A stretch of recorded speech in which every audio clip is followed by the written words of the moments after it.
स्वागत है दोस्तों आप सभी का फिर से एक नए वीडियो में। दोस्तों आज का ये वीडियो जेक बोर्ड के क्लास 11 के सभी विद्यार्थियों के लिए बहुत मोस्ट इंपोर्टेंट वीडियो रहने वाला है, ठीक है। क्योंकि दोस्तों आज की इस वीडियो में हम लोग जो जेक झारखंड विद्या परिषद क्लास 11 एग्जामिनेशन 2024, ठीक है, पेपर 3 के लिए दोस्तों हम लोग हिस्ट्री का जो है बहुत मोस्ट इंपोर्टेंट वायरल प्रश्न को आज की इस वीडियो में सोल्व करने वाले हैं, जो कि दोस्तों आपका 28 फरवरी के पेपर में देखने को मिलने वाला है, ठीक है। आप दोस्तों वीडियो को अंत तक देखिएगा, जितना सारा दोस्तों को जरूर शेयर कीजिए। चलिए वीडियो को शुरू करते हैं। वीडियो का एक एक प्रश्न दोस्तों एग्जाम में तहलका मचाएगा, ठीक है। फुल मार्क्स का 40 नंबर का रहने वाला और टाइम आपको 1 घंटा दिया जाएगा। चलिए बिना देरी के वीडियो को शुरू करते हैं। तो चलिए दोस्तों बिना देरी के वीडियो को शुरू करते हैं। एक एक प्रश्न आपका 28 फरवरी के एग्जाम में तहलका मचाएगा, ठीक है, क्लास 11 हिस्ट्री में, ठीक है। पहला प्रश्न कहता है होमोनिड समूह की विशेषता है, special feature of a hominid group. Hominid विशेष का जो है समूह का जो विशेषता है, ठीक है, वो क्या है? तो मस्तिष्क का बड़ा होना, 2 पैरों पर चलना और हाथ की विशेषता क्या कहती है? तीनों है, यानी ऑप्शन नंबर डी हो जाएगा और उपयोग सभी, all of the above. 2 number का था तो होमो लैटिन भाषा का शब्द है जिसका मतलब होता तो होमो जो ये लैटिन भाषा का शब्द है, ठीक है। तो इसका मतलब होता है दोस्तों क्या होता है? आदमी होता है, मैन होता है, ठीक है। चलिए 3 नंबर दोस्तों आपसे पूछा है होमो, ठीक है, एरेक्ट्स के प्राचीनतम जीवाश्म में पाए जाते हैं, ठीक है। तो यहाँ पर देखिए इसका जो 3 का जो correct answer option number B Asia तथा अफ्रीका में जो है क्या पाया जाता है? तो होमो एरेक्ट्स के प्राचीनतम जीवाश्म, ठीक है, सबसे पुराना जो है जीवाश्म ईंधन पाया जाता है। चलिए अफ्रीका और एशिया के मध्य में, ठीक है, एशिया तथा अफ्रीका में। चलिए 4 नंबर दोस्तों बोलता है ऑस्ट्रेलोपिथेक्स की उत्पत्ति हुई है। तो ये दोस्तों कौन सी भाषा से हुई है? तो ये जो कौन सा भाषा है ये आपका जो है ऑप्शन समझिए सी हो जाएगा, ठीक है, लेटिन और ग्रीक भाषा से, ठीक है। चलिए 5 नंबर दोस्तों कहता है दजला एवं फ्रांत नदियां गिरती है। तो दजला और फ्रांत नदियां कहाँ गिरती है? मेसोपोटामिया की सभ्यता याद है ना, जो कि दजला और फ्रांत, ठीक है, ये 2 नदियों के बीच की दूरी का बीच के आपका भूमि में, ठीक है, मेसोपोटामिया सभ्यता का विकास हुआ। तो दजला और फ्रांत नदियां कहाँ गिरती है? तो ये जो आपका गिरती है वो ऑप्शन नंबर सी में फारस की खाड़ी में गिरती है, ठीक है। चलिए आगे दोस्तों 6 नंबर का था निम्नलिखित में से किस ठीक है किस, ठीक है, नगर में वार का शीर्ष मिला है? निम्न में से दोस्तों किस सागर में वार का शीर्ष मिला है, ठीक है। तो यहाँ पर 6 का जो correct answer option number C Uruk में इसका जो करेक्ट आंसर हो जाएगा, ठीक है। चलिए 7 नंबर बेबीलोन नगर का प्रमुख देवता कौन है? तो बेबीलोन नगर का जो प्रमुख देवता वो वाज द मैन, ठीक है, ठीक है, deity of the Babylon. The Babylon नगर का प्रमुख देवता कौन है? मर्दुक। ऑप्शन नंबर इसका हो जाएगा करेक्ट आंसर, ठीक है। चलिए आगे बढ़ते दोस्तों तो 8 नंबर का था और कौन सा देवता है? हो वाज और, ठीक है।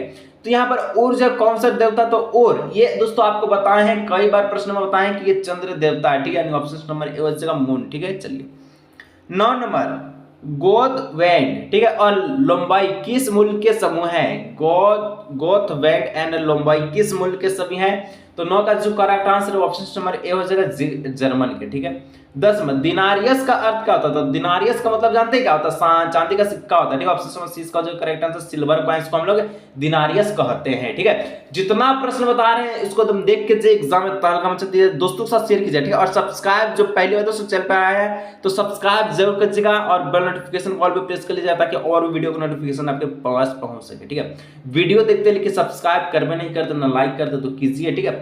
इक्वाइट्स का अर्थ क्या है? देखिए इक्वाइट्स का मतलब दोस्तों जानते हैं क्या होता है? इसका मतलब होता है अश्वारोही। क्या होता है? अश्वारोही, ठीक है। ऑप्शन नंबर बी इसका हो जाएगा हॉर्स राइडर। जो घोड़ा सवारी व्यक्ति होता है उसको हम लोग कहते हैं इक्वाइट्स, ठीक है। ऑप्शन नंबर बी अश्वारोही। चलिए 12 रोमन साम्राज्य में कोलोसियम था। तो कोलोसियम कौन है? रोमन साम्राज्य में कोलोसियम कौन था दोस्तों? पता है? नहीं पता है तो जान लीजिए। इसका राइट आंसर हो जाएगा एक आखिरी का नाम को हम लोग क्या कहते, एक अखाड़े का नाम को रोमन साम्राज्य में कोलिसियम जाना जाता है, कोलिसियम के नाम से, ठीक है। 13 नंबर अरब कबीले की बहुजाति के लोग ने किस साम्राज्य की स्थापना की? अरब कबीले के जो बहुजाति था, ठीक है, वो कौन सा साम्राज्य का स्थापना किया? तो 13 का जो ऑप्शन नंबर जो डी दिख रहा है अरब साम्राज्य, ये इसका करेक्ट आंसर हो जाएगा। 14 नंबर दोस्तों था मोहम्मद साहब ने बल दिया। तो मोहम्मद साहब ने किस पर बल दिया? तो 14 का करेक्ट आंसर एकेश्वरवाद पर, ठीक है। चलिए 15 पैगंबर मोहम्मद साहब का जन्म हुआ था, ठीक है। पैगंबर मोहम्मद साहब का जन्म हुआ था कहां हुआ था दोस्तों? तो 15 का ऑप्शन नंबर सी मक्का में, ठीक है। चलिए आगे दोस्तों नेक्स्ट बढ़ते हैं तो 16 नंबर प्रश्न का था इस्लाम के संस्थापक, ठीक, पैगंबर मोहम्मद साहब का जन्म हुआ। तो पैगंबर मोहम्मद साहब का जो जन्म कहां हुआ, कब हुआ था, ठीक है। तो यह हुआ था आपको 570 ईस्वी में, ठीक है। चलिए 17 मुस्लिम पांचांग प्रथम वर्ष माना जाता है, तो मुस्लिम पांचांग ठीक है प्रथम वर्ष कब माना जाता है, तो ये दोस्तों ऑप्शन समझ हो जाएगा 622 ईस्वी को। ठीक है। 18 चंगेज खां की मृत्यु है, तो चंगेज खां की जो मृत्यु है कब हुआ, तो चंगेज खां का मृत्यु दोस्तों 1227 ईस्वी में हो गया था। ऑप्शन नंबर डी हो जाएगा 1227। ठीक, चलिए आगे बढ़ते हैं नेक्स्ट 19 नंबर। मंगोल सेना की सबसे बड़ी इकाई में कितने सैनिक शामिल थे, हम आपको बताए थे 10,000। ठीक है 10,000 याद रखिएगा। ठीक है ऑप्शन समझ हो जाएगा 10,000। चलिए 19 हो गया। ठीक है 20 नंबर। निम्नलिखित में से किस शासक ने धर्म परिवर्तन कर इस्लाम ग्रहण किया, दोस्तों कौन अपना धर्म को परिवर्तन करके इस्लाम को ग्रहण किया, गजन खां। कौन, गजन खां। ऑप्शन नंबर 20 का ए हो जाएगा करेक्ट आंसर। 21 जर्मनी के फ्रेंक जनजाति ने किस देश का निर्माण किया, तो जर्मनी के फ्रेंक जनजाति हमेशा याद रखिए कौन से देश का निर्माण किया, तो फ्रेंक से याद रखिएगा फ्रांस, फ्रेंक से फ्रांस, फ्रेंक से फ्रांस, यानी ऑप्शन समझिए फ्रांस का। ठीक है 22 में पुरुष भिक्षुओं को क्या कहा जाता है, पुरुष भिक्षुओं को क्या कहा जाता है, तो दोस्तों पुरुष भिक्षुओं को कहा जाता है क्या कहते हैं, तो मॉन्क कहते हैं, मॉन्क। ऑप्शन नंबर बी कहते हैं। ठीक है चलिए 23 कृषकों के द्वारा चर्च को अपनी फसल का 10वां भाग, ठीक है 10वां भाग देना पड़ता था, जी क्या कहा जाता है, ठीक है जिसे क्या कहा जाता था। देखिए कृषकों के द्वारा, ठीक है चर्च को जो फसल का 10वां भाग दिया जाता था उसको क्या कहा जाता था, उसको दोस्तों कहा जाता था कौन, अगर चर्च को दे रहे तो टाइड का थीत कहा जाता था। ठीक है थीत, और थीत से टाइड याद रखिए, टाइड एक धार्मिक कर है, ठीक है जो कि चर्च को दिए जाने वाला वसूली करता है। चलिए 24 नंबर। मार्क ब्लॉक कौन था, मार्क ब्लॉक कौन है दोस्तों आपसे पूछा है, तो 24 का करेक्ट आंसर ऑप्शन समझ हो जाएगा एक इतिहासकार को हम लोग मार्क ब्लॉक को कहते हैं। ठीक है यानी मार्क ब्लॉक एक इतिहासकार आदमी था। चलिए 25 नंबर। दूरबीन का आविष्कार कौन किया, तो दूरबीन का आविष्कार याद रखिएगा कौन किया था, ये तो 25 का ऑप्शन नंबर क्या आ जाएगा, दूरबीन का आविष्कार दोस्तों कौन किया था, ये नीचे कमेंट करके बताइएगा क्योंकि बहुत ही लुच्चू पुच्चू वाला सवाल है और 25 का जवाब सभी को नीचे कमेंट में आना ही चाहिए। ठीक है आगे बढ़ते 26 नंबर।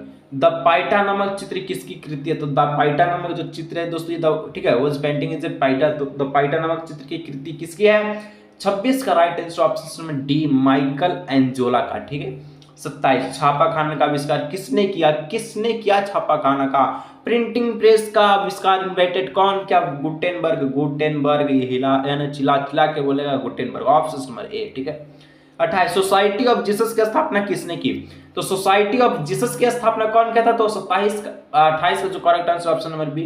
ठीक है इग्नेशियस लोयोला, इग्नेशियस लोयोला। चलिए 29 नंबर। किस विजेता ने एज़टेक लोगों को, ठीक है पराजित किया, किस विजेता ने दोस्तों एज़टेक लोगों को पराजित किया, तो यहाँ पर 29 का जो करेक्ट आंसर ऑप्शन नंबर हो जाएगा कोर्टेस। ठीक है चलिए 30 नंबर। कोलंबस किस देश का नागरिक था, तो कोलंबस दोस्तों कौन से देश का नागरिक है, तो 30 का जो करेक्ट आंसर ऑप्शन नंबर हो जाएगा जिनोवा इटली का। ठीक है ऑप्शन नंबर ए। चलिए 31 नंबर। पिजारो ने इक्का राज्य को जीता, पिजारो ने इक्का राज्य को कब जीता, तो 31 का हमेशा याद रखिएगा 1532 ईस्वी में जीता। ठीक है 1532। चलिए 32 नंबर कहता है पुर्तगाल के किस राज्य को नाविक राजकुमार कहा जाता है, नाविक राजकुमार किसे कहा जाता है, पुर्तगाल के राजा को। ठीक है तो 32 का जो करेक्ट आंसर है ऑप्शन नंबर बी हो जाएगा हेनरी को। ठीक है हेनरी को राजकुमार कहा जाता है, पुर्तगाल के किस राज्य को नाविक राजकुमार कहा जाता है, तो Henry, option number B.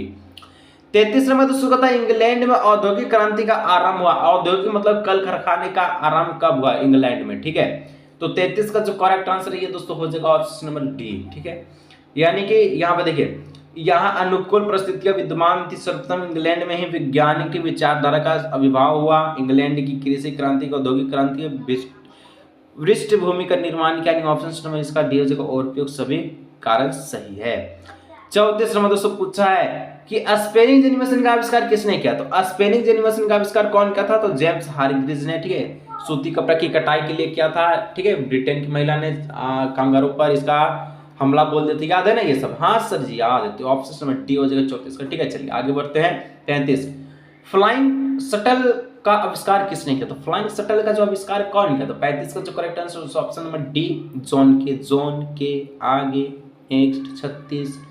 Minus friend नामक भाप का इंजन मॉडल किसने दिया, ठीक है माइनस फ्रेंड नामक भाप इंजन का जो मॉडल किसने दिया, तो 36 का ऑप्शन नंबर बी थॉमस सेरवी ने। ठीक है सेवरी ने। चलिए 37 सर्वप्रथम भाप के इंजन का आविष्कार कौन किया, तो भाप का इंजन का आविष्कार कौन किया, याद रखिएगा हमेशा कि जेम्स वाट दोस्तों भाप के इंजन का आविष्कार किया था।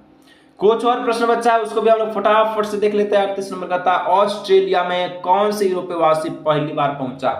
ऑस्ट्रेलिया में दोस्तों सबसे पहले यूरोपीय वासी कौन पहुंचा था? तो 38 का जो करेक्ट आंसर है दोस्तों option number D, etch Dutch ने, ठीक है, डच ने। चलिए 39, ऑस्ट्रेलिया का मूल निवासी कौन था? तो ऑस्ट्रेलिया का दोस्तों जो मूल निवासी था, ठीक है, वो कौन था? वो आपका था मावरिया, ऑप्शन नंबर ए हो जाएगा। चलिए अंतिम और लास्ट 40 नंबर का प्रश्न है, कहता है ऑस्ट्रेलिया बस्तियों का स्वशासन का अधिकार कब मिला?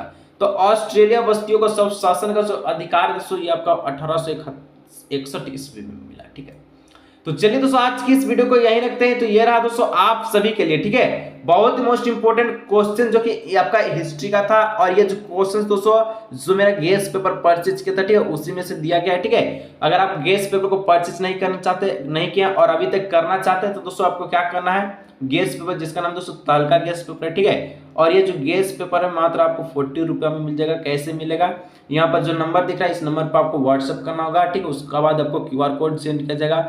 आप किसी भी तरह का पेमेंट मेथड यूज करते हैं, ठीक है, पेटीएम, UPI, फोन पे, आप 40 रुपये पे कर दीजिए, आपको गेस पेपर मिल जाए जिसमें शानदार क्वेश्चन से, चाहे आप कौन सब्जेक्ट लिए, ठीक है, हिस्ट्री, इकोनॉमिक्स, ठीक है, इंग्लिश को, और सारा सब्जेक्ट का आपको जो है गेस पेपर मिल जाएगा ओनली 40 रुपये में। अगर परचेज करना चाहते हैं तो इस नंबर पर परचेज कर सकते हैं व्हाट्सएप करके, ठीक है। अदरवाइज नहीं करना चाहते तो कोई दिक्कत की नहीं बात है, जबरदस्ती नहीं है, एग्जाम या वीडियो से ही देखिए, कोई दिक्कत की बात नहीं है। चलिए आज के वीडियो के मिलते हैं नेक्स्ट।